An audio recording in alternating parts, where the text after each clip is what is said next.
निश्चय आईएएस में आपका स्वागत है। डेली न्यूज़पेपर एनालिसिस क्लास में आज हम 1 जून 2020 के द हिंदू न्यूज़पेपर के कुछ इंपॉर्टेंट आर्टिकल्स पर डिस्कशन करेंगे। आज जिन आर्टिकल्स को हमने सेलेक्ट किया है वो पेज नंबर 1 पर नेपाल पार्लियामेंट में नेपाल की संसद में वहाँ के एक नए मानचित्र को लेकर संशोधन विधेयक टेबल किया गया है, सदन में रखा गया है, वो पहला आर्टिकल है। पेज नंबर 7 पर यूनिवर्सल बेसिक इनकम सार्वभौमिक एक बेसिक इनकम के बारे में आर्टिकल है, इसके ऊपर डिस्कशन करेंगे। और पेज नंबर 10 पर पॉलिटिकल साइंटिस्ट अश्विनी कुमार जो राजनीतिक क्षेत्र के विद्वान विश्लेषक हैं, इनका एक इंटरव्यू है माइग्रेंट लेबर और इंडिया में जो आंतरिक प्रवासन है उसको लेकर एक काफ़ी विस्तृत साक्षात्कार इनका है, उसको भारतीय समाज के परिदृश्य में समझने का प्रयास करेंगे।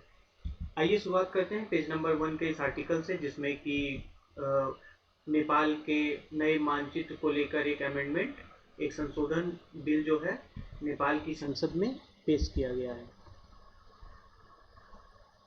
रविवार को नेपाल की संसद में एक महत्वपूर्ण संविधान संशोधन विधेयक सदन में रखा गया देश के नए मानचित्र को लेकर, जिसमें कि भारतीय भूभाग के भी कुछ क्षेत्र को नेपाल अपना क्षेत्र जो है वो बता रहा है।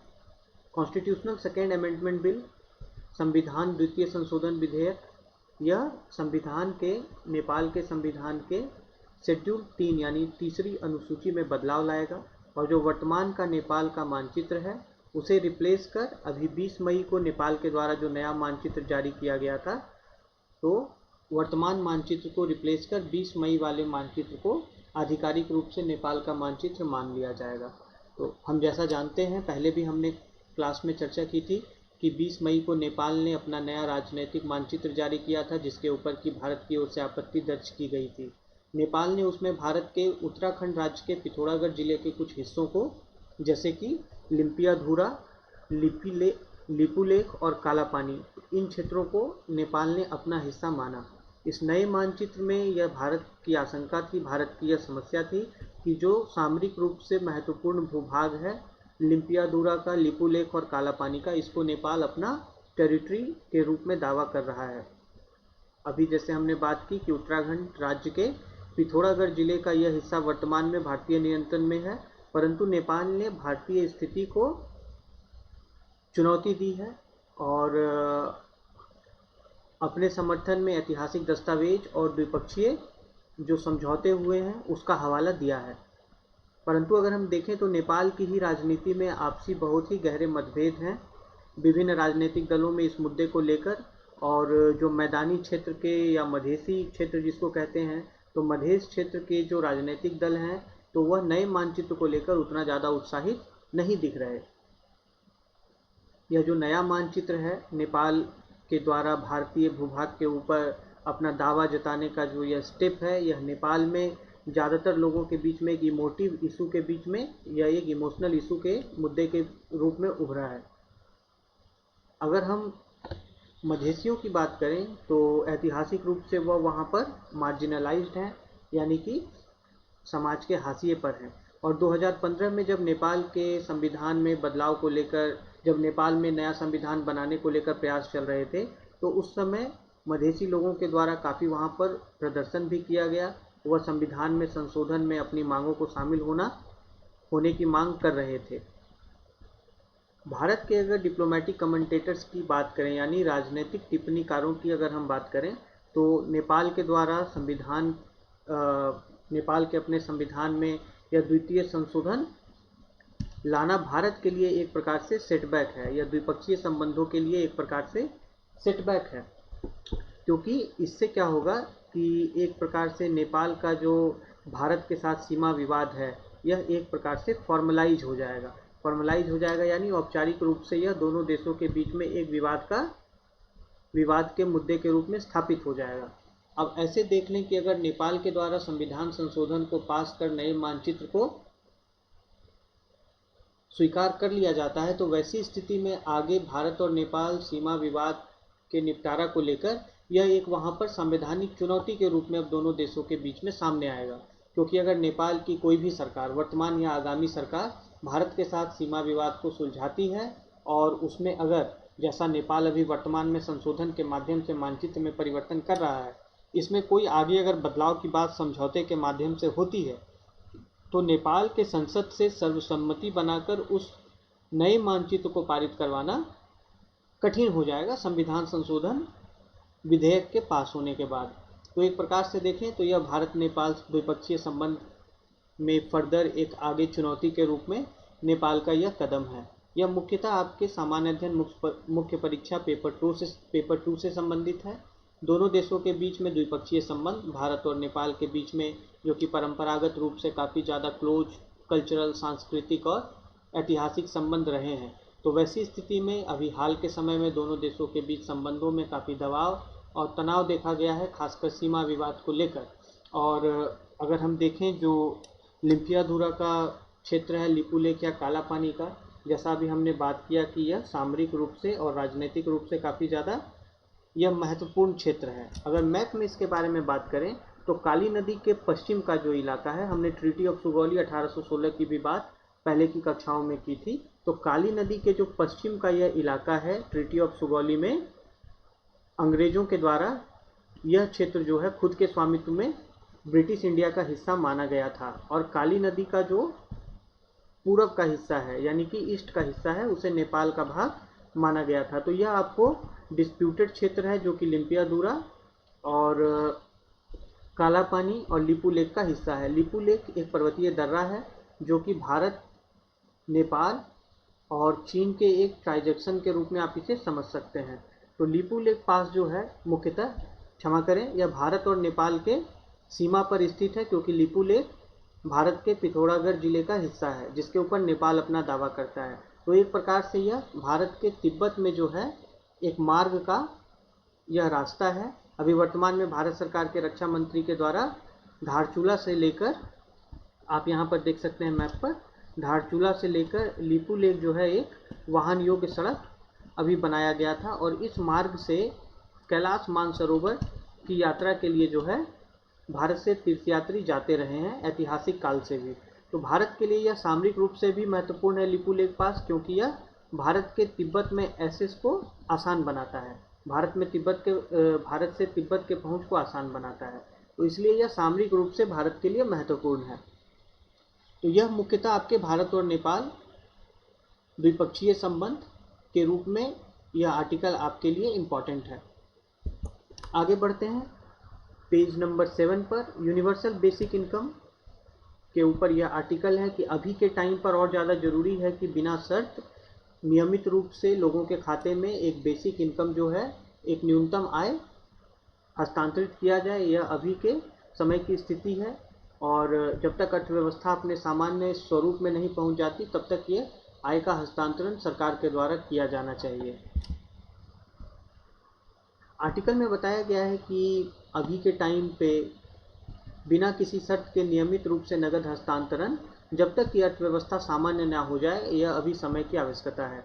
कोविड-19 महामारी के समय अभी हमने जैसे देखा कि कई नई चुनौतियां ऐसी हैं जो कि आगामी चतुर्थ औद्योगिक क्रांति के साथ आई हैं, यानी जो आने वाले समय में फोर्थ इंडस्ट्रियल रिवॉल्यूशन है, जिसको कहते हैं कि नए तकनीक और डिजिटल टेक्नोलॉजी आधारित औद्योगिक उत्पादन का वह युग है। तो फोर्थ इंडस्ट्रियल रिवॉल्यूशन, चतुर्थ औद्योगिक क्रांति, इसकी जो चुनौतियां हैं उसमें कोरोना वायरस महामारी, कोविड-19 महामारी के कारण चुनौतियां भी और ज़्यादा बढ़ चुकी हैं।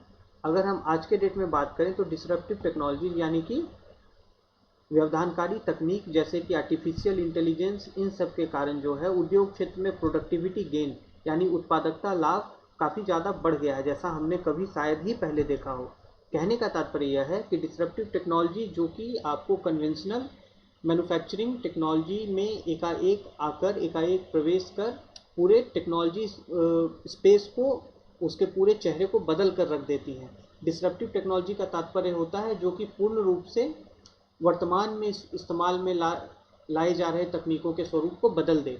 तो वैसी तकनीक जैसे कि आर्टिफिशियल इंटेलिजेंस, तो इनके कारण उद्योगों में प्रोडक्टिविटी गेन काफ़ी ज़्यादा बढ़ गया है, यानी कि जो उत्पादकता है वह टेक्नोलॉजी के उपयोग के कारण काफ़ी ज़्यादा बढ़ गई है, जिसके कारण यह हुआ है कि ह्यूमन कैपिटल जो रिक्वायरमेंट है, यानी जो ह्यूमन वर्कफोर्स का यानी जो कार्यबल की आवश्यकता है, वह धीरे धीरे स्टेडली रिड्यूस हो रही है, कम हो रही है, जिसके कारण कि नौकरियां मिलना आज के टाइम में एक प्रीमियम इशू बन गया है और नौकरियों का संकट भी उत्पन्न हो गया है। तो ऐसी परिस्थिति में आर्टिकल में जोड़ दिया गया है कि एक न्यूनतम आय जो है वह लोगों को न्यूनतम आय कार्यक्रम सरकार चलाए। यह गरीबी उन्मूलन के भी एक उपाय के रूप में लेख में बताया गया है। कई विशेषज्ञों का मानना है कि एक सार्वभौमिक न्यूनतम इनकम कार्यक्रम जो है, न्यूनतम आय कार्यक्रम, यह अभी के समय में जबकि नौकरियों के अवसर काफ़ी कमते जा रहे हैं, तो वैसी स्थिति में यह एक समाधान के रूप में, सॉल्यूशन के रूप में सामने आ सकता है। इसके साथ ही यूबीआई को, यूनिवर्सल बेसिक इनकम को हम एक पॉवर्टी इरेडिकेशन टूल यानी कि गरीबी उन्मूलन उपाय के भी रूप में, एक प्रभावी उपाय के रूप में देख सकते हैं।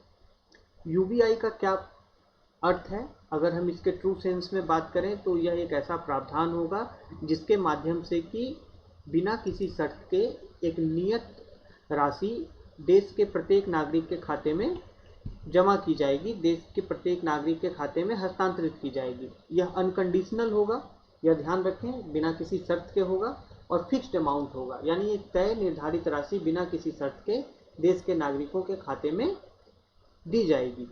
अगर हम देखें तो वर्तमान में कुछ ऐसे देश हैं विश्व में जैसे कि कीनिया, ब्राज़ील, फिनलैंड और स्विट्ज़रलैंड, जिन्होंने कि इस विचार के ऊपर, इस कंसेप्ट के ऊपर कार्य करना शुरू किया है और साथ ही पायलट प्रोजेक्ट भी इसके ऊपर चलाने शुरू किए हैं अपने लोगों के आय के स्तर में और ज़्यादा सप्लीमेंट करने के लिए, आय वर्धन करने के लिए। तो एक तरीके से यह गरीबी उन्मूलन के भी उपाय के रूप में देखा जा रहा है। ऐसे अगर हम देखें तो भारत के पास अवसंरचना के निर्माण में और अपनी क्षमता के विकास के दृष्टिकोण से काफ़ी ज़्यादा आवश्यकताएं रोजगार की अभी निकट भविष्य में हैं, परंतु इसके बावजूद हम देख रहे हैं कि वर्तमान में महामारी से पहले भी भारत जो है वो नए नौकरियों के अवसर को सृजित करने में सक्षम उतना नहीं रहा था जितना कि मार्केट फोर्स में नए इंट्रेंट आ रहे हैं। तो प्रति माह भारत में जॉब मार्केट में लगभग 10 लाख लोग जो है वह इंटर करते हैं और भारत में पर्याप्त मात्रा में नौकरियों की उपलब्धता, नौकरियों के अवसर नहीं है। 2016-17 में भी अगर हम देखें आर्थिक समीक्षा में, और अंतर्राष्ट्रीय मुद्रा कोष ने भी प्रस्तावित किया था कि भारत को एक प्रकार के क्वाजी बेसिक इनकम स्कीम के बारे में, यानी कि एक न्यूनतम आय योजना के बारे में सोचना चाहिए। और वैसी योजना में जो शीर्ष के जो क्वार्टाइल है हमारी जनसंख्या का, यानी शीर्ष का जो 25% जनसंख्या है जो कि उच्च आय वर्ग की जनसंख्या है, उसे छोड़कर और उसके बाद देश के समस्त लोगों के लिए गरीबी और भूख को मिटाने के एक प्रभावकारी उपाय के रूप में देखा जा सकता है। इसे 2016-17 के आर्थिक सर्वेक्षण और भारतीय और अंतर्राष्ट्रीय मुद्रा कोष के द्वारा यह प्रस्ताव रखा गया था। यूबीआई की अगर हम बात करें तो यह लगभग जो है 7,620 रुपया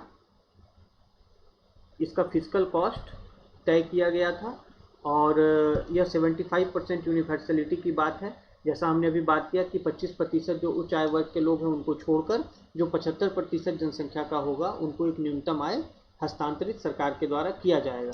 इसका जो फिजिकल कॉस्ट होगा, जो वित्तीय लागत होगा सरकार पर, वह पूरे सकल घरेलू उत्पाद का 4.9% होगा। तो इन आंकड़ों के साथ अपने उत्तर में प्रयोग करना इन आंकड़ों को काफ़ी महत्वपूर्ण है।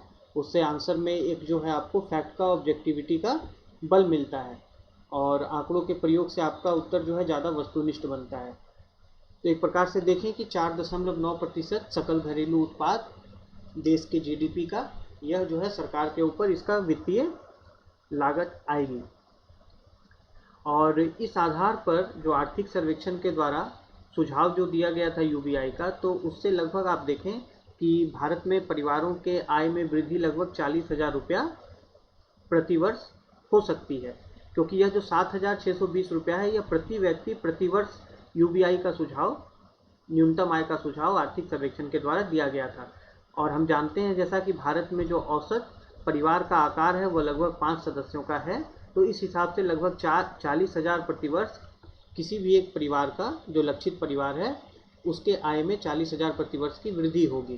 तो एक प्रकार से एक इकोनॉमिक कसन होगा, एक आर्थिक वहाँ पर जो है बचाव होगा गरीबी से और अभी महामारी जैसे अप्रत्याशित अनिश्चित घटनाओं से। परंतु उस टाइम पे, यानी 2016-17 के आर्थिक सर्वेक्षण के सुझाव को माना नहीं गया था। उसमें लेख में बताया गया है कि राजनीतिक इच्छा शक्ति की कमी रही, क्योंकि इसमें जो कॉस्ट इन्वॉल्व थे, इसमें जो जैसा अभी हमने बात किया कि इसमें यह भी आवश्यकता होती कि सरकार को जो है एग्जिस्टिंग सब्सिडीज को, जो वर्तमान में सरकार अनुदान सब्सिडी कई क्षेत्र को दे रही थी, तो सरकार को जो इसका वित्तीय लागत होता उसके कारण होने वाले घाटे को कंपनसेट करने के लिए गवर्नमेंट को वर्तमान की कुछ सब्सिडियों को ट्रिम करना पड़ता, यानी उसमें कटौती करनी पड़ती, जिसके कारण की कई राजनीतिक समस्याएं उत्पन्न हो सकती थी सरकार के लिए। तो इन दो कारणों से यूबीआई के कंसेप्ट को उस समय नहीं माना गया, लेख में ऐसा कहा गया है। एक तो पॉलिटिकल विल, राजनीतिक इच्छा शक्ति का अभाव, और दूसरा कि जो उसके कारण वित्तीय जो लागत लगता उसको कंपनसेट, क्षतिपूर्ति करने के लिए जो एग्जिस्टिंग सब्सिडीज थी उनमें कटौती करनी पड़ती सरकार को, जिसके कारण राजनीतिक समस्याएं उत्पन्न हो सकती थी सत्ताधारी दल के लिए। परंतु लेख में बताया गया है कि अभी का समय अलग है, काफ़ी ज़्यादा डिफरेंट है। अभी अंतर्राष्ट्रीय मुद्रा कोष के द्वारा जो प्रस्तावित एक जो प्रोजेक्टेड वैश्विक वृद्धि है 2020 में, उसके कॉन्ट्रैक्शन की संभावना है -3.0%, यानी वैश्विक अर्थव्यवस्था 3% से कॉन्ट्रैक्ट कर जाएगी, यानी फर्दर उसमें 3% की गिरावट आएगी वर्ष 2020 में। और यह 1929-30 के वैश्विक महामंदी के बाद से, ग्रेट डिप्रेशन के बाद से वैश्विक अर्थव्यवस्था की सबसे बुरी स्थिति होगी। भारत का भी विकास दर का जो प्रोजेक्शन है वह उत्साहजनक नहीं है। 2020 में भारत का जो ग्रोथ रेट है वो आईएमएफ के द्वारा 1.9% बताया गया है। तो यह स्पष्ट है इन बिंदुओं से कि लोगों के आय के स्तर में कमी आएगी। दूसरा, लोगों की नौकरियां भी समाप्त हो सकती हैं। वैसी स्थिति में जहाँ पे कि गरीबी की स्थिति में और ज़्यादा गरीबी का संकट उत्पन्न होगा, लोगों के लिए रोजगार की नई चुनौतियां जो है सामने आएंगी। तो वैसी परिस्थिति में भारत में नागरिकों को एक जो है वेलफेयर मेजर के रूप में, कल्याणकारी योजना के रूप में सरकार को न्यूनतम आय के कार्यक्रम के बारे में सोचना चाहिए। हम जैसा जानते हैं कि भारत के कार्यबल का 90% अनौपचारिक क्षेत्र में है, जिसके पास कि ना तो कोई न्यूनतम वेतन और ना ही कोई सामाजिक सुरक्षा है। तो ऐसी परिस्थिति में अगर हम देखें तो जो माइक्रो लेवल सर्कमस्टांसेस है, माइक्रो लेवल सर्कमस्टांसेस का तात्पर्य आप समझ सकते हैं कि जो जमीनी स्तर पे लोगों को अपने आम जीवन में जिन परिस्थितियों का सामना करना पड़ सकता है, वह भारत में किसी और जगह से, विश्व में किसी और देश से काफ़ी ज़्यादा वर्ष होगा, खराब स्थिति होगी। कारण क्या बताया गया आर्टिकल में कि 90% जो कार्यबल है वह अनौपचारिक क्षेत्र में है, जिसके पास कि ना तो न्यूनतम वेतन का और ना ही सामाजिक सुरक्षा का ढाल है। इस तरीके से अभी के कठिन दौर में सस्टेनेंस को बनाए रखने के लिए ऐसे समय में एक अनकंडीशनल रेगुलर पे जो है वह आर्टिकल में सुझाव के रूप में बताया गया है, यानी निशर्त, बिना किसी शर्त के नियमित रूप से लोगों के खाते में जो है सरकार के द्वारा नगद हस्तांतरण एक न्यूनतम आय का, यूनिवर्सल बेसिक इनकम का किया जाए at maximum universality. Maximum universality का तात्पर्य है जिसमें कि अधिकतम सार्वभौमिकता हो और कम लोग इसके लाभ से बाहर हो, यानी कि इसका जो टारगेटिंग है वो अप्रॉक्सीमेटली यूनिवर्सल होना चाहिए, ताकि ज़्यादा से ज़्यादा लोग इसके कवरेज में आएँ। और अभी के टाइम पे जो अप्रत्याशित अनिश्चित रोजगार की और आय के साधनों की स्थिति है, उससे लोगों को बचाया जा सके। यह तब तक जब तक कि अर्थव्यवस्था फिर से सामान्य नहीं हो जाती। तो आप देखें कि यह आर्टिकल जो है आपके अर्थव्यवस्था से सीधे रूप से जुड़ा हुआ है, दूसरा कि सामाजिक मुद्दों से भी जुड़ा हुआ है, गरीबी से जुड़ा हुआ है, भूख से जुड़ा हुआ है। तो ये आपके सामान्य अध्ययन पेपर 1, पेपर 2 और पेपर 3 तीनों में यह पूछा जा सकता है। इसके साथ ही यूनिवर्सल बेसिक इनकम निबंध का भी एक काफ़ी अच्छा टॉपिक हो सकता है कि एक न्यूनतम आय जो है, एक सार्वभौमिक न्यूनतम आय, उसके ऊपर निबंध में आपसे सीधे टॉपिक बनाकर पूछा जा सकता है। तो आप इन बिंदुओं को जोड़कर बता सकते हैं कि गरीबी उन्मूलन में यूबीआई कैसे अपनी भूमिका निभा सकता है। आप दुनिया के कुछ और अन्य देशों का भी उदाहरण दे सकते हैं, जैसा आर्टिकल में यहाँ पर बताया गया है, कीनिया, ब्राज़ील, स्विट्जरलैंड के एग्जाम्पल से। आंकड़ों की अगर हम बात करें तो आप फिस्कल कॉस्ट यूबीआई का, इसके बारे में बता सकते हैं। अर्थव्यवस्था में अक्सर यह चर्चा होती है कि हमें अपने सब्सिडी सिस्टम को, सब्सिडी रेजिम को, अनुदान की व्यवस्था को रैशनलाइज करने का और ज़्यादा बुद्धिसंगत करने की आवश्यकता है। तो वहाँ पर वैसे प्रश्नों में भी आप इसका उल्लेख कर सकते हैं जहाँ पर कि सब्सिडी के रैशनलाइजेशन की बात होती है। एक बिंदु सुझाव के रूप में लिख सकते हैं कि यूनिवर्सल बेसिक इनकम जो कि पूरे जीडीपी का 4.9% लागत आएगा, उसको भी सरकार विचार कर सकती है। इसके अलावा जो यूबीआई के कंसेप्ट में बाधाएं होती हैं, जब आपसे पूछा जाए प्रश्न में कि यूबीआई के समक्ष चुनौतियां क्या क्या हैं, तो जैसे इसमें 2 बिंदुओं की बात की, राजनीतिक इच्छा शक्ति की और वर्तमान में जो सब्सिडी सिस्टम है उसको कटौती करनी पड़ेगी सरकार को, तो इन बिंदुओं का अपने उत्तर में आप अर्थव्यवस्था में उल्लेख कर सकते हैं। गरीबी और भूख के उन्मूलन के संबंध में जब आपसे पेपर 1 और 2 में प्रश्न आए तो वहाँ पर आप यूबीआई को एक विकल्प के रूप में शामिल कर सकते हैं। इसके अलावा जो इसमें इस वर्ष का आर्थिक जो विकास का आईएमएफ का आंकड़ा है वैश्विक स्तर पर और भारत के स्तर पर, तो आप इसे एक आर्गुमेंट के रूप में अपने उत्तर में यूबीआई को पुष्ट करने के लिए इसका उपयोग कर सकते हैं। तो मूलतः यह आपके मुख्य परीक्षा से संबंधित आर्टिकल है। और कंसेप्ट ऑफ यूबीआई के बारे में आपसे प्रारंभिक परीक्षा में भी पूछा जा सकता है कि यूबीआई यूनिवर्सल बेसिक इनकम का कंसेप्ट क्या है, एक न्यूनतम आय का कंसेप्ट क्या है। तो यह ध्यान रखना है कि यह यूनिवर्सल होता है यानी सार्वभौमिक होता है, जनसंख्या के ज़्यादा से ज़्यादा लोगों को कवर करता है। इसके अलावा अनकंडीशनल होता है यानी बिना किसी शर्त के होता है। तो यह 2 इसमें कंडीशंस को आप प्रारंभिक परीक्षा में भी यूबीआई के कंसेप्ट में ध्यान रखेंगे। आगे बढ़ते हैं पेज नंबर 10 पर, प्रवासी मजदूरों पर एक बड़ा ही विस्तार से और भारत में प्रवासन की स्थिति, इसको लेकर interview political scientist Ashwini Kumar का आया है। आइए इसके बारे में हम विस्तार से चर्चा करें।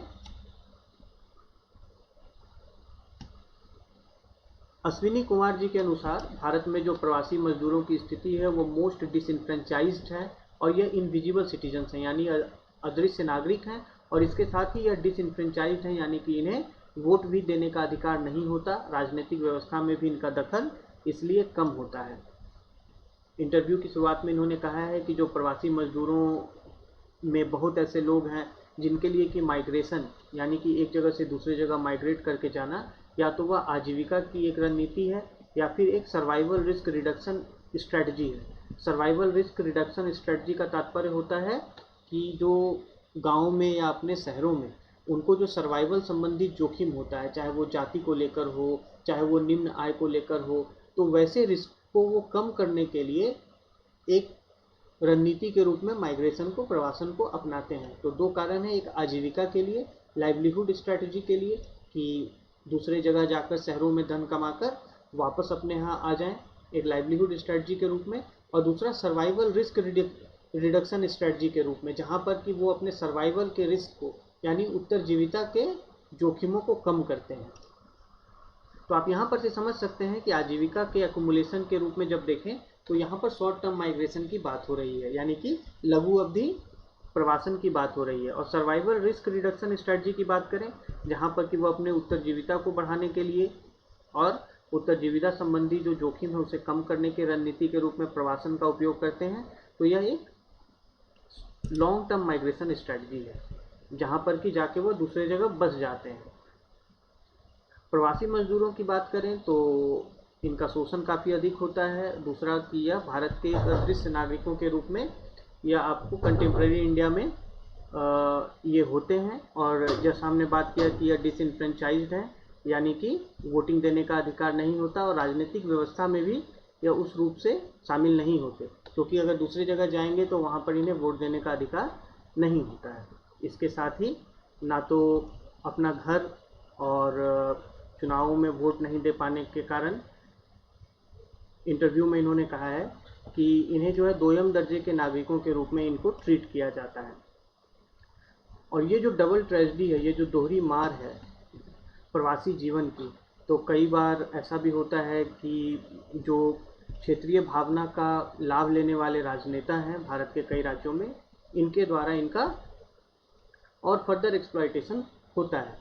एक तो कि अपना इनके पास घर नहीं होता, जो डबल ट्रेजेडी की बात की जा रही है यहाँ पे दोहरी संकट की, एक तो कि अपना घर नहीं होता और दूसरा कि वह चुनावों में वोट नहीं दे सकते। तो एक प्रकार से वह स्थानीय स्तर पर जो जीवन होता है, राजनीतिक सामाजिक जीवन, उसमें बहुत ज़्यादा इनका हस्तक्षेप नहीं होता, जिसका कि क्षेत्रीय राजनीति करने वाले नेताओं के, पॉलिटिशियंस के द्वारा इनका फर्दर एक्सप्लॉयटेशन होता है। अगर हम भारत के जनगणना 2011 की बात करें तो भारत में आंतरिक प्रवासियों की संख्या जो है, इंटरनल माइग्रेंट्स की संख्या 45 करोड़ है, यानी 450 मिलियन इंडियंस जो हैं, पूरी जनसंख्या का 37% यह आंतरिक प्रवासी है, जो कि देश में एक जगह से दूसरे जगह राष्ट्र की सीमाओं के अंदर अपने निवास को बदलते हैं। तो यह आंकड़ा आपको आवश्यक है, जहां पर कि भारत में आंतरिक प्रवासन की बात हो, वहां पर आप इस आंकड़े का उल्लेख अपने उत्तर में कर सकते हैं। इसके अलावा अगर हम डेमोग्राफिक प्रोफाइल की बात करें कि आयु वर्ग के हिसाब से प्रवासन की क्या स्थिति है, तो 15 से 29 वर्ष के लोग जो हैं युवा, तो 30% प्रवासी हैं वो युवा हैं, जिनकी आयु 15 से 29 वर्ष की है। और यह एक महत्वपूर्ण आंकड़ा है कि लगभग 1.5 करोड़ जो प्रवासी हैं वो बच्चे हैं। यानी जब भी प्रवासन संबंधी नीति बने, उससे संबंधित प्रश्न हो, तो आप उसमें बच्चों के बारे में जरूर उल्लेख करिएगा, जिसमें कि 1.5 करोड़ 15 मिलियन जो हैं वह बच्चे हैं। अगर हम इसमें जॉब प्रोफाइल जेंडर के हिसाब से लिंग के आधार पर बात करें तो विमेन माइग्रेंट जो हैं, जो महिला प्रवासी हैं, वह नियमित रोजगारों में उनका प्रतिनिधित्व कम है, यानी वह अनियमित रोजगारों में अधिक है, जिसके कारण यह होता है कि ज़्यादातर संभावना है कि वह स्वनियोजित होते हैं, सेल्फ एम्प्लॉयड होते हैं नॉन माइग्रेंट वीमेन की तुलना में। तो नॉन माइग्रेंट वीमेन जो कि अस्थायी जो महिलाएं होती हैं, अस्थायी रूप से निवास करने वाली, तो उनका रेगुलर जॉब्स में भी प्रतिनिधित्व होता है, लेकिन जो प्रवासी महिलाएं हैं उनका नियमित नौकरियों में प्रतिनिधित्व कम होता है और स्वनियोजन की संभावना अधिक होती है। वह घरेलू कार्यों के में शामिल होकर डोमेस्टिक वर्क में आप देखेंगे कि वह एक महत्वपूर्ण रोजगार के रूप में प्रवासी लड़कियों और महिलाओं के लिए सामने आया है, जहां पर कि वह घरों में कार्य करती हैं। और अपने घर में तो जो जेंडर डिस्क्रिमिनेशन उनके साथ होता है, आर्टिकल में, इंटरव्यू में इन्होंने बताया है कि ऐसे तो जो घरों में लिंग भेद होता है, इसके अलावा भी और जो खेत खलिहानों में इनके साथ वेज वर्कर्स के रूप में जो लिंग भेद होता है, इन प्रवासी महिलाओं के साथ और आप देखें तो कई प्रकार का जो है शहरों में आप देखेंगे कि घरेलू परिवेशों में भी इनके साथ और कई सारी जो है वह दास्ता इनके ऊपर सर्विट्यूड थोपी जाती है। तो इनके ऊपर दोहरी मार होती है डिस्क्रिमिनेशन की, लिंग भेद की, एक तो कि अपने घरों में और साथ ही जहाँ पर यह जाकर जिनके घरों में कार्य करते हैं या फिर अगर खेत खलिहानों में कार्य करते हैं, तो दोनों जगह पर आपको देखेंगे कि महिलाओं के लिए और बच्चियों के लिए, लड़कियों के लिए इस प्रकार से, प्रवासी महिलाओं और बच्चियों के लिए वहाँ पर लिंग भेद का सामना अलग अलग रूप से उन्हें शोषण का करना पड़ता है। भारत में अगर कुछ हम महत्वपूर्ण माइग्रेंट स्कॉलर्स की बात करें तो उनके अनुसार लगभग जो 2/3 आंतरिक प्रवासी हैं वह ग्रामीण क्षेत्र में केंद्रित हैं। अब इसमें आप समझेंगे कि ग्रामीण क्षेत्र में कैसे हैं, तो ग्रामीण क्षेत्र में कृषि के कार्य में सबसे ज़्यादा प्रवासी मजदूर लगे होते हैं।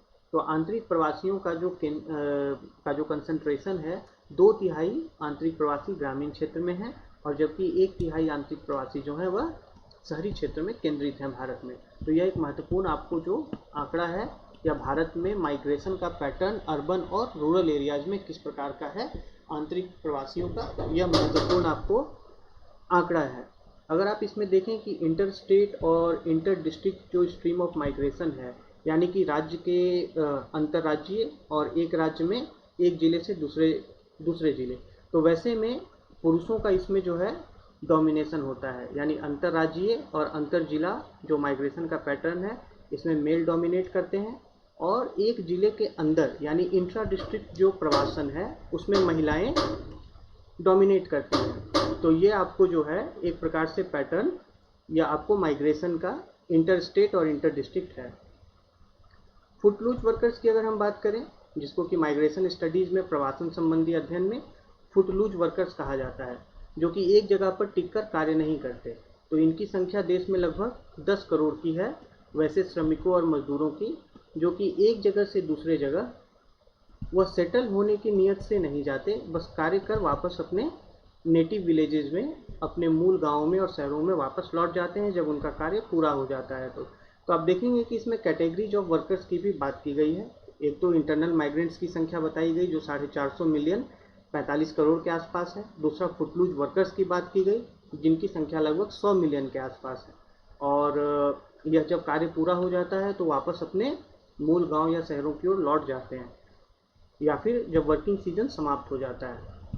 अब जैसे देखें कि माइग्रेशन और सेटलमेंट के बीच में, यानी कि एम्प्लॉयमेंट के लिए अगर ये कहीं सेटल होना चाहें, या प्रवासन के और अपने आजीविका के इन सारे जो है मसलों से घिरे हुए या फुटलूज आर्मी ऑफ माइग्रेंट्स या जो प्रवासी हैं, इन्हें इनके कल्याण संबंधी अधिकारों से वंचित कर दिया जाता है जहाँ पर यह कार्य करने जाते हैं। तो यहाँ पर स्पष्ट रूप से यह समझा जा सकता है कि जो प्रवासी मजदूर हैं वो उनका वेलफेयर राइट्स तक पहुँच कम होता है, अपने जो कल्याणकारी जो योजनाएं हैं सरकार की, जो उनके अधिकार हैं, वह पूर्ण रूप से उन्हें नहीं मिल पाते। आगे बढ़ें। अब इसमें एक जातीय कैटेगराइजेशन, कास्ट वाइज कैटेगराइजेशन इसमें माइग्रेशन का भारत में किया गया है, जिसमें कि अनुसूचित जनजातियों का के प्रवासन की जो संभावना है वह अपर कास्ट की तुलना में काफ़ी अधिक होती है। और शेड्यूल्ड ट्राइब्स के बाद की, अनुसूचित जनजातियों के बाद की बात करें तो अनुसूचित जातियां, उनकी संभावना माइग्रेशन की अधिक होती है। उसके बाद ओबीसी यानी कि अन्य पिछड़ा वर्ग, और उसके बाद पिछड़ा वर्ग। तो एक प्रकार से आप देखेंगे कि इसमें जो इस इंटरव्यू में अश्विनी कुमार जी ने बताया है कि भारत में जो जाति के आधार पर प्रवासन की संभावना है उसमें सर्वाधिक शेड्यूल्ड ट्राइब, फिर शेड्यूल्ड कास्ट, फिर ओबीसी, फिर पिछड़ा वर्ग। तो इस प्रकार से इसमें कास्ट वाइज वेरिएशन है, जाति आधारित भिन्नता है। अगर हम अपर कास्ट परिवारों की बात करें तो जिनके पास कुछ परिसंपत्तियां हैं, तो अगर वह माइग्रेट करते हैं, अगर वह एक जगह से दूसरे जगह जाते हैं, तो वह बेहतर अवसर की तलाश में जाते हैं, ना कि कोपिंग स्ट्रेटजी के रूप में, यानी उत्तरजीविता संबंधी मतलब जो है वो स्ट्रेटजी के रूप में माइग्रेट नहीं करते, वह बेहतर अवसरों की तलाश में एक जगह से दूसरे जगह जाते हैं। जैसा हमने शुरू में देखा कि एक सामान्य रूप से भारत में प्रवासन, खासकर जो प्रवासी मजदूर हैं, वह आजीविका के लिए भी करते हैं और अपने उत्तरजीविता को भी बढ़ाने के लिए करते हैं। ऐसे में अगर हम लघुकालिक प्रवासियों की बात करें, प्रवासी मजदूरों की बात करें, तो ज़्यादातर जो है वह कैजुअल लेबर में, कैजुअल श्रम में इंगेज्ड है। कैजुअल श्रम की बात करें जो कि नियमित नहीं है, यानी अनियमित मजदूर के रूप में वह इंगेज है। और ज़्यादातर हम देखेंगे कि अदृश्य रहते हैं, फैक्ट्रियों में काम करते हैं, और इस प्रकार के कई एक्सप्लॉयटेटिव लेबर प्रैक्टिसेस का, श्रम व्यवहारों का उन्हें सामना करना पड़ता है। कम वेतन मिलता है, एक्सटेंडेड वर्किंग आवर्स होता है, कार्यस्थल पर जो सुविधाएं सेवाएं मिलनी चाहिए वो पर्याप्त रूप से नहीं मिलती। राज्यों की अगर हम बात करें तो आंतरिक प्रवासियों के स्रोत के रूप में उत्तर प्रदेश, बिहार, राजस्थान, मध्य प्रदेश, आंध्र प्रदेश यह प्रमुख राज्य हैं जहां से कि प्रवासी दूसरे राज्यों में जाते हैं। अगर हम डेस्टिनेशन स्टेट्स की बात करें तो मेजर डेस्टिनेशन स्टेट्स जहां पर कि प्रवासी जाकर कार्य करते हैं, वैसे राज्य हैं दिल्ली, महाराष्ट्र, गुजरात, हरियाणा इत्यादि। तो यह आपको एक पैटर्न जो है, यह स्टेट वाइज पैटर्न है माइग्रेशन का। इसे समझना इम्पॉर्टेंट है कि भारत में किन राज्य से किन राज्यों में माइग्रेंट्स का फ्लो होता है। अगर हम इंटरनल माइग्रेशन की बात करें तो यह इतना ज़्यादा यूबिक्यूटस हो चुका है। यूबिक्यूटस का तात्पर्य होता है इतना ज़्यादा प्रिवेलेंट है, इतना ज़्यादा उपस्थित है कि केरला, जिसे काफ़ी समय से केरला मॉडल के बारे में हम बात करते हैं, मानव विकास की, या फिर एक्सपैट्रिएट्स के लैंड की, जहाँ पर से कि लोग दूसरे देशों में, खासकर गल्फ कंट्रीज़ में कमाने जाते हैं। तो केरला में आज के समय में यह आंतरिक प्रवासन का एक बहुत बड़ा केंद्र के रूप में, डेस्टिनेशन के रूप में केरला उभरा है। आंतरिक प्रवासियों की अगर हम बात करें तो केरला में अभी के समय में लगभग 25 लाख आंतरिक प्रवासी हैं। तो आप देखेंगे कि अगर किसी राज्य का जो मानव विकास का स्तर है वह अच्छा है, बेहतर है, तो वहाँ पर ज़्यादा इंटरनल माइग्रेंट्स आकर्षित होते हैं। आगे बढ़ें। इंटरव्यू में इन्होंने बताया है कि इंटर स्टेट माइग्रेंट वर्कमैन, जो अंतर्राज्यीय प्रवासी कामगार अधिनियम 1979 है, 1979, तो यह एक रेगुलेटरी लॉ है, यह एक विनियामक कानून है, जो कि ऐसे तो प्रवासी मजदूरों के अधिकारों को सुनिश्चित करने के लिए था, परंतु इस इंटरव्यू में इन्होंने कहा है कि पर्याप्त रूप से मजदूरों के वेलफेयर राइट्स को, उनके अधिकारों को संरक्षित करने में यह सफल नहीं रहा है। इसमें अमेंडमेंट्स की बात की गई है इंटरव्यू में, संशोधन के माध्यम से जो रिवीजन है, तो इसमें सुझाव दिया गया है। यह यहाँ पर देखने के, यहाँ से इसमें जो माइग्रेंट कंडीशंस है प्रवासी मजदूरों के संबंध में भारत में आंतरिक प्रवासन को लेकर, तो इसमें जो सुझाव दिए गए हैं आप उसका सीधा अपने उत्तर में उपयोग कर सकते हैं। तो एक राष्ट्रीय प्रवासी मजदूर आयोग बनाने की बात केंद्रीय स्तर पर, और जिसमें कि साथ ही राज्य स्तर पर भी प्रवासी मजदूर आयोग हो, यानी केंद्र और राज्य के स्तर पर प्रवासी मजदूर आयोग की स्थापित करने की इसमें बात की गई है। इसके साथ ही जो प्रवासी मजदूर हैं उनके परिभाषा को भी आगे विस्तारित करने का सुझाव इसमें दिया गया है इनके द्वारा, जिसमें कि नेक्स्ट जनरेशन कौशल जैसे कि आईटी, मोबाइल रिपेयर या वित्तीय सेवाएं संबंधी कार्य को भी शामिल किया जाए, यानी माइग्रेंट लेबर की परिभाषा को और ज़्यादा विस्तारित करने की बात इसमें सुझाव के रूप में कही गई है। इसके साथ ही अधिनियम में और ऐसे भी प्रावधान हों जो कि स्टेट सपोर्टेड कौशल प्रशिक्षण सेवाओं की उपलब्धता प्रवासी मजदूरों के लिए हो, यानी कि सरकार के द्वारा प्रवासी मजदूरों के लिए और कौशल विकास और प्रशिक्षण संबंधी सेवा सुविधा जो है वह कानून में प्रावधान के रूप में संशोधित की जाए। दूसरी जो एक महत्वपूर्ण काफ़ी समय से पेंडिंग जो समस्या है माइग्रेंट वर्कर्स के लिए, वह पोर्टेबिलिटी है। पोर्टेबिलिटी मतलब वहनीयता, यानी कि अधिकारों की या इंटाइटलमेंट्स की वहनीयता। वोटिंग राइट्स, हमें पता होता है कि जिस कॉन्स्टिट्यूएंसी में नामित होता है वोटर वहीं पे वो मतदान डाल सकता है। तो अगर माइग्रेंट दूसरे जगह पे चले आए, वहाँ पर वह कॉन्स्टिट्यूएंसी में वहाँ के इलेक्टोरल रोल में मतदाता सूची में नाम नहीं होता और उन्हें वोट करने का अधिकार इस प्रकार से नहीं होता। तो अगर उन्हें वोट देने का अधिकार दे दिया जाए तो उनका जो उनकी जो बार्गेन करने की शक्ति है और जो व्यवस्था में एक राजनीतिक आवाज़ है उनकी, वह बढ़ जाएगी। तो इस प्रकार से उनका और ज़्यादा इम्पावरमेंट, उनका सशक्तिकरण हो सकेगा। यह एक सुझाव है। दूसरा इसमें यह एक महत्वपूर्ण सुझाव है कि अंतर्राज्यीय जो प्रवासी मजदूर अधिनियम है इसे और दूसरे श्रमिक कानूनों के साथ सिनर्जाइज्ड करना चाहिए, उसके साथ कार्यक्षमता स्थापित करनी चाहिए। एक महत्वपूर्ण सुझाव यह भी है। आगे बढ़ते हैं। अभी के डिजिटल एज में जहाँ पर कि हम और ज़्यादा डिजिटल प्रशासकीय तकनीकों के बारे में बात कर रहे हैं, जैसे स्मार्ट कार्ड्स के बारे में बात कर रहे हैं, जैम पेमेंट के बारे में बात कर रहे हैं। जैम का तात्पर्य जनधन, आधार और मोबाइल भुगतान से है। तो इसमें एक सुझाव दिया गया है कि सभी के लिए, जिसमें कि प्रवासी मजदूर भी शामिल हों, उनके अधिकारों और लाभ की वहनीयता के लिए जो है हम स्मार्ट कार्ड्स का और जैम पेमेंट इंफ्रास्ट्रक्चर का हम इस्तेमाल कर सकते हैं। यह भी एक महत्वपूर्ण इसमें सुझाव है। इसमें आगे जो सुझाव दिया गया है कि पीडीएस सिस्टम जो जन वितरण प्रणाली के अंतर्गत प्रवासी मजदूरों को लाभ की वहनीयता हो। इसके अलावा नरेगा जॉब कार्ड्स के भी उपयोग में पोर्टेबिलिटी हो, ताकि देश के किसी भी हिस्से में वह नरेगा के अंतर्गत कार्य कर सकते हैं। अगर हम अभी के परिस्थिति की बात करें तो कार्य की अनुपलब्धता के कारण कई प्रवासी मजदूर शहरों से वापस अपने गांव चले गए। तो ऐसी स्थिति में अगर नरेगा जॉब कार्ड को पोर्टेबल बना दिया जाता है कि देश में किसी भी देश के भाग में वहाँ पर वह नरेगा के अंतर्गत कार्य कर सकते हैं, वह कहीं पर भी हो, तो उन्हें घर वापस लौटने की ज़रूरत नहीं पड़ेगी। तो यह सब कुछ सुझाव जो है भारत के आंतरिक प्रवासन में जो माइग्रेंट्स हैं उनके अधिकारों को संरक्षित सुरक्षित करने के संदर्भ में महत्वपूर्ण है। तो यह आर्टिकल आपके लिए मुख्य रूप से भारत में समाज, जिसमें कि आंतरिक प्रवासन और इसके अलावा भारत में जो सुवेद वर्ग है उनके वेलफेयर के लिए सरकारी योजनाएं, कानून, वहाँ पर आप इनका उपयोग कर सकते हैं। भारतीय अर्थव्यवस्था के भी दृष्टिकोण से यह महत्वपूर्ण है।